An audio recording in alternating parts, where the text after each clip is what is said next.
Oh, yeah, extra bases, Bristol and Booth. Look at this. What is that, Jeremy? That's my actual jersey from spring training, huh? Brewers 2002. Yeah, 58 might have given that away. But this is this is in my stuff. You know? And when you see it, what do you think? Man, there's a lot of memories that come back with this thing, but it's nice to have it. It's nice, I don't have any of the other ones. I mean, I got one. My mom has one of my minor league ones, but this is the first time that I've looked at this one in a while. The true story about this was when I joined the Brewers as this area scout.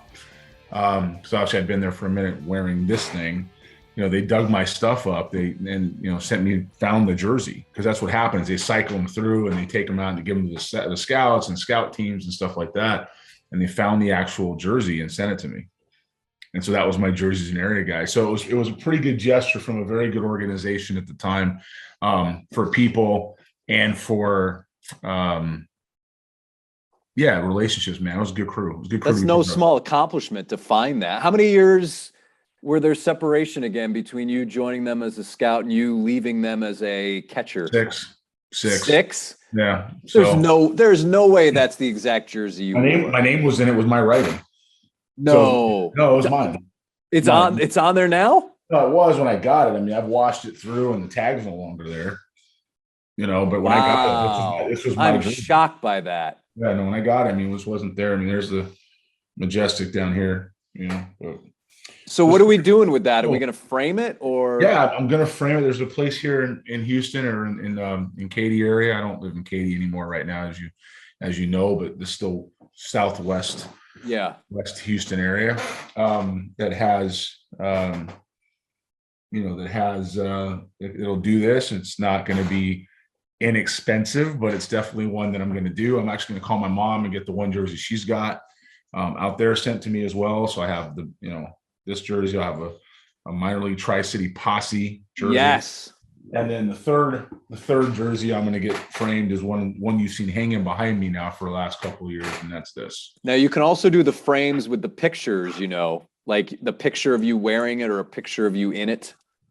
Yeah, I can do that, but I think I'm just going to do the jerseys by themselves. I mean, I got this picture of Trevor Hoffman and LaCroix and Prince Fielder on the wall from his 600 save, and that was a pretty good day. So I'm going to kind of roll with this right here, and pretty happy to have it though. It was really impressive at the time. The Brewers took their time between Jack Zarenzik and Bruce Side and Ray Montgomery and Corey Rodriguez and the people that were there when I was there.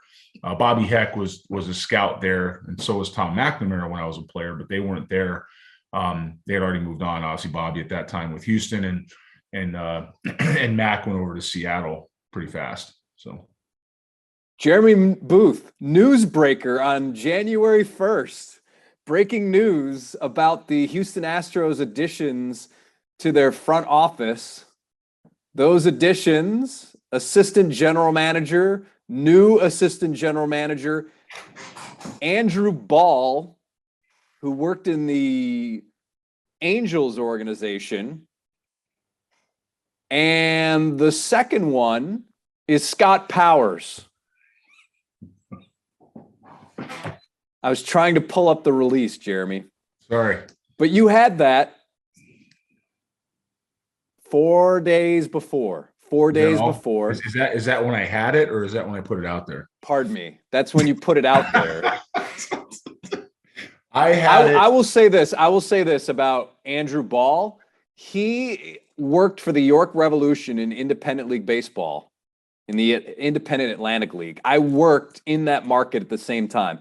I have the utmost respect for anybody who comes from the indie leagues, because it is a grind. There's a lot of people, although I think the perception has changed a bit, that still don't respect the indie leagues. So from that perspective, I give the man props because of where he came. When you look at now big picture, when will we know what these hires will mean to the Astros in terms of their overall philosophy? Or do they mean something to you right now, the minute they were officially announced? Well, let me back up now that these have been announced. Let me back up a little bit, and I'm going to tell on myself here a little bit because, we put this out on the 1st.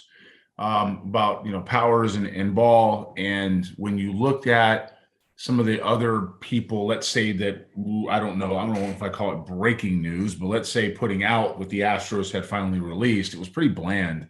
They were about 4 or 5 days late. And where I say that, I had the Powers move, and I had the Ball move. I had those moves probably 2 weeks before they were announced. Okay. Remember, I think on one of our episodes, I said, and then they hired a new assistant GM, and I said, I just can't get into it right now. I'm not going to talk about it. And you do that because, you have to respect people's time and place and where they currently were and things like that. With the Sarah Goodrum hire, I had that the moment it happened. The information, that pipeline that comes here is pretty deep. And so with that in mind, I'm saying that for a reason to tie that back to your question, which was basically about what it says about the Astros and where they're going to go and what their heads are. While I have been very fortunate, because I do consider it fortunate, to spend some time talking with James Click and getting to know him, through the postseason just a little bit, and there's been some good references come that way. And, I value the time we've been able to spend together. So I really do think he's a good guy, and I hope he does a good job here in Houston. I'm vastly disappointed in the way he chose to go hire people. Not one hire, not any one hire, rather, not 2 hires, not 3 hires. This is something that signals everybody's going to be the same. And I don't believe in that. And where he came from in Tampa doesn't believe in that. Now, look, I hope Sarah Goodrum and Scott Powers and Andrew Ball are wildly successful. Why? Honestly, for anybody that's listening, that's got zero to do with the Astros. It's because when you get opportunities like this, I really want people to be successful in them. These don't come around all the time, right? So you want these people to be able to do this. As a unit, I'm still looking for the Astros to hire baseball people in any capacity. I'm looking for the Astros to hire people that have more balance in any capacity. We're talking about people who lots of times, and this does not apply to Click, what I'm about to say, don't watch the games. We're talking about people who sit there and look at the computers. They don't want to get close to the players all the time. And whether or not these guys are like that, whether or not they're not like that, what I see is data analyst, and then after that, I see data analyst. I read the stuff about Sarah Goodrum and what her job is going to be. I have 2 questions about that. One, when did that become the director of player development's job in its entirety? And 2, if you don't have a network and all you've ever done is movement science, how are you going to do that job? I don't understand how that's going to fill in. What is Pete Putila going to do? I think really that hire is about giving Pete Putila a way to get his hands off hiring the people in there and really kind of run PD, because she's not going to be able to do it right out of the gate. And James Click has to know that. So I really do wish everybody the best. It's over there, and I hope they do well. And I don't think any one of these hires stands out above the other from the standpoint of what it indicates. But collectively, there's a little virtue signaling in there. Collectively, there's a little, we're going to do it all the same in there. And that's just disappointing. Anytime you see an organization anywhere have a chance to get some real diversity, whether it's in thought, whether it's in age, whether it's in, they hired a woman. That's good too, as long as she's qualified for the job. But you have to be able to have a balance of opinions, not just the same kind of opinion to be successful. And so I'm disappointed in that. Per the Astros release, Pete Putila's oversight will expand to player development, player evaluation, and sports medicine and performance. I didn't even read that. He will also assist all areas of baseball operations. I didn't even read that. What he basically is the VP of scouting and development. That's what they did. And they left him as the assistant GM. He's going to take player development. He's going to coordinate how that's going to run. He's going to take player evaluation, which that's another nice way of saying scouting. He's going to marry the two and go directly with James Click on player personnel. That's what he's doing. Okay. That's VP of scouting and development or VP of player personnel. But James Click is appropriately putting the assistant GM title, which Pete already had, on that type of role. So that's all he's doing. And so he's not going to be able to be the farm director if you're going to have somebody there. And as far as somebody working under Pete Putila, let me say this as nicely as I can. Pete Putila and Chris Gross are Jeff Luhnow holdovers. There are a lot of people out there that will not or would not want to, frankly, wouldn't even consider working with people like that who are from that last regime. And if James has made that decision to keep those guys in there, and I know Pete's been as a lieutenant, and that's fine. I know he's doing Chris for a couple of years. Man, it's his front office. Do what you want to do. This guy's got some integrity. I believe in that. I believe in James Cook integrity until he gives me a reason not to. So if he believes in those two guys and that's what he wants to keep, you look around baseball, you're not going to find people raising their hand a lot to work with them. So if he hasn't said that, he doesn't have to say that, and he wants to keep those guys there, then those hires make infinitely more sense, because baseball people who have a real background, who will challenge some of that, some of the Luno thinking, I guess is what I would say, aren't going to go well with those guys. Now, look, again, I want this club to do well. I want these players to do well, and I want the front office of James Cook to be successful. But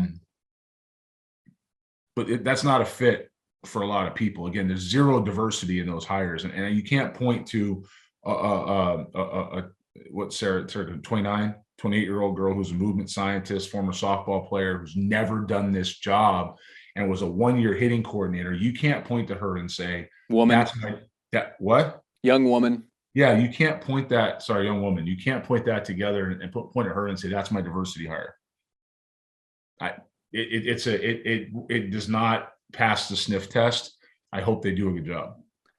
Someone who I know within baseball circles, when I asked him about Andrew Ball, said incredible baseball mind, was ahead of the curve on a lot of newfangled player evaluation metrics.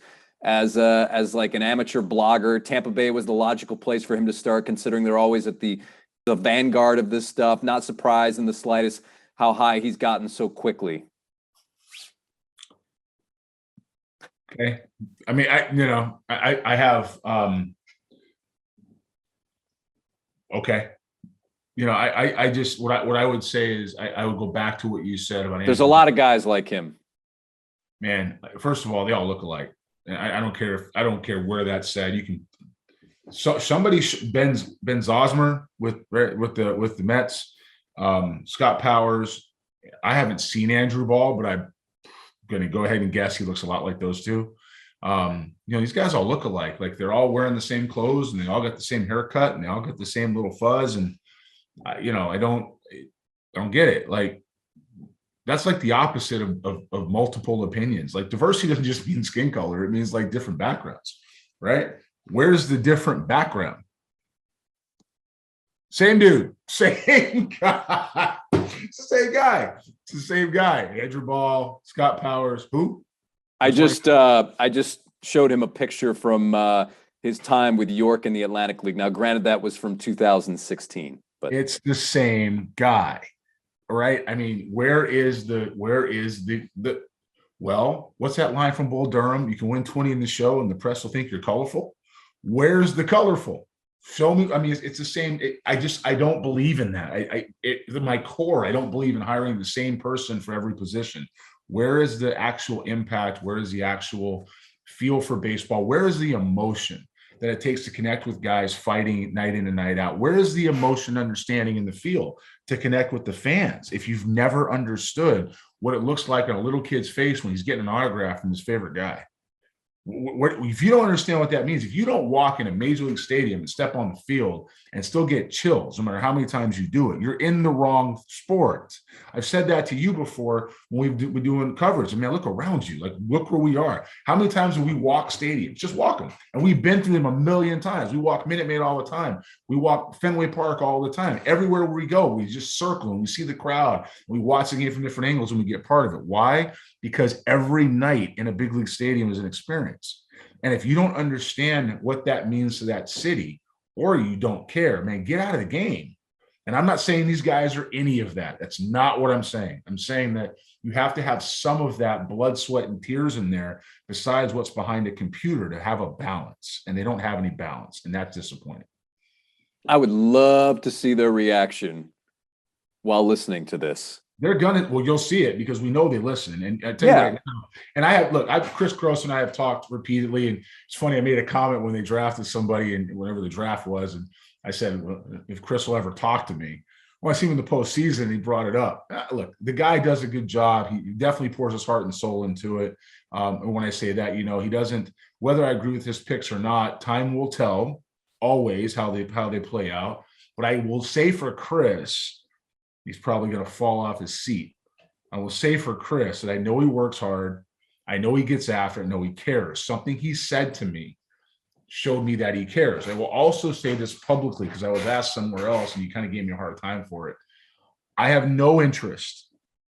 And by no interest, I mean absolutely zero interest in going back and doing the job he does or doing the job that some of these other people are doing, because they're not the same jobs that people would want to be in those positions to have impact and have some kind of vertical, ascent anymore. They're not. That's changed. All the people that are doing this stuff come straight out of the office and they don't ever get into the field or understand what it means. And I'm disappointed that the game has gone that way as a whole. But I hope these guys, if there's nothing else, they get this new lease on life to start this organization over.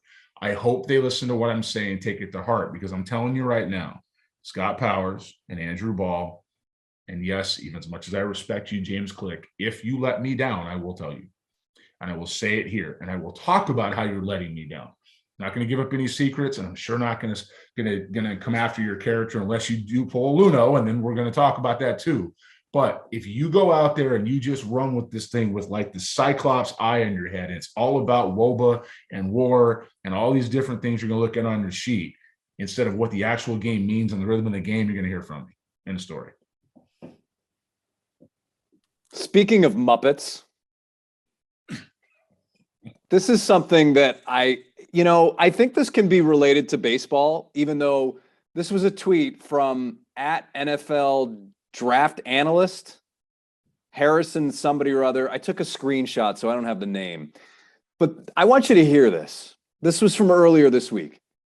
Jerry Rice, who laughably ran a 4.740, would be a practice squad player in today's NFL. A prime Rice, my algorithms suggest, would be the 193rd most effective wide receiver today. Rice, enabled by coach and quarterback talent, was somewhat effective in his day, but today's wide receivers are a different breed. I want to believe that that's a parody account, but scrolling through it, I don't think it's a parody account. Here's why I have a problem with all this, Jeremy. Why? Yes, you can have your algorithms and you can do your little computer stuff. And I respect all that stuff. Trust me. I think some of the stuff is really, really cool. But what your model doesn't account for is that you're measuring a Jerry Rice from way back then, right? Right. If Jerry Rice played today, you don't think that he'd be trained differently? He would be engrossed in the methods that they use today? That Jerry Rice would not be doing all the things that the receivers do today to make Jerry Rice Jerry Rice? He might even be better. He might even be better than he was then. That's called common sense and having fuel for the game, right? I mean, that's whoever this guy is needs to beat it. I mean, what kind of comment is that? Like, some of these people, the theory, he looks exactly the same. Surprise, surprise, surprise, surprise. These guys all look exactly the same. Feel 0. Spreadsheet skills 100. Okay.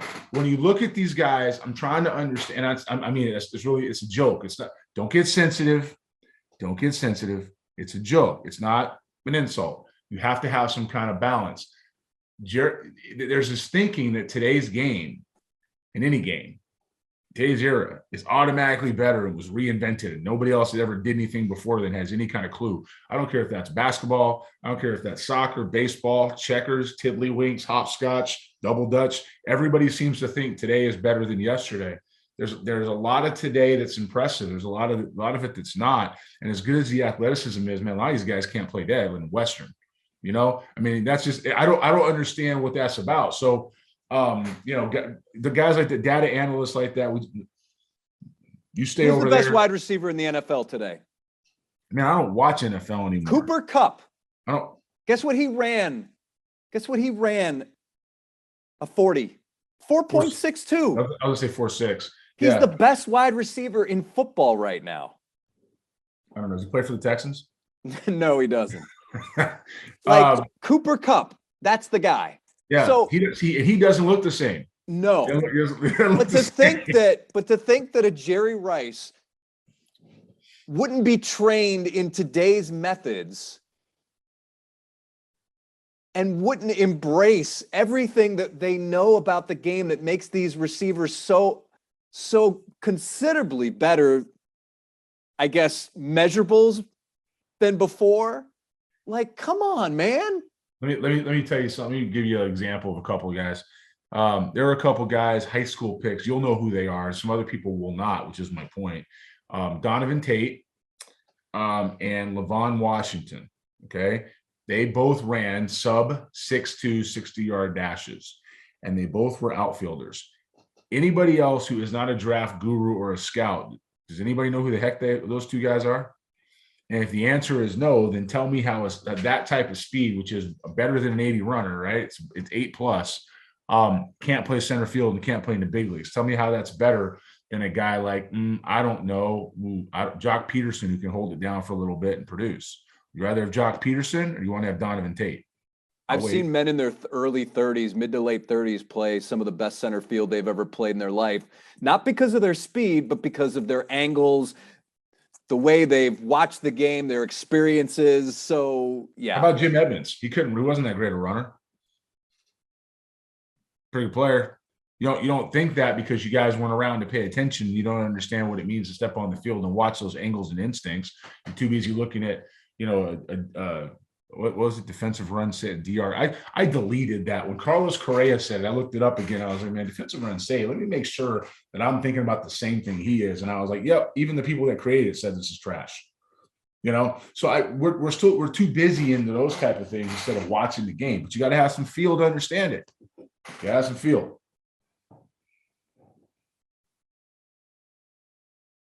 Hey, you've got a buddy now going back to the big leagues, Ray Montgomery, joining the major league staff. Who? Ray. Ray's going to coach the bench, I guess, over there. Come on, bench, get with it. He's going to coach the bench. Coach the bench. I am. If he's happy, I'm happy. I'm profoundly happy for my friend.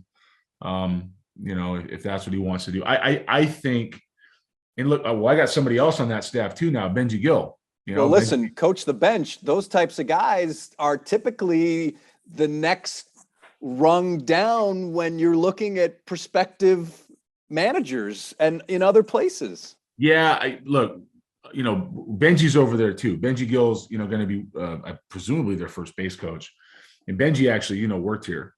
Part-time for a couple of years, periodically did some events. Benji's a good dude, good baseball guy, really good guy, understands it, take charge, a lot of passion, cares. Ray is an excellent human being. He's a very, very smart guy.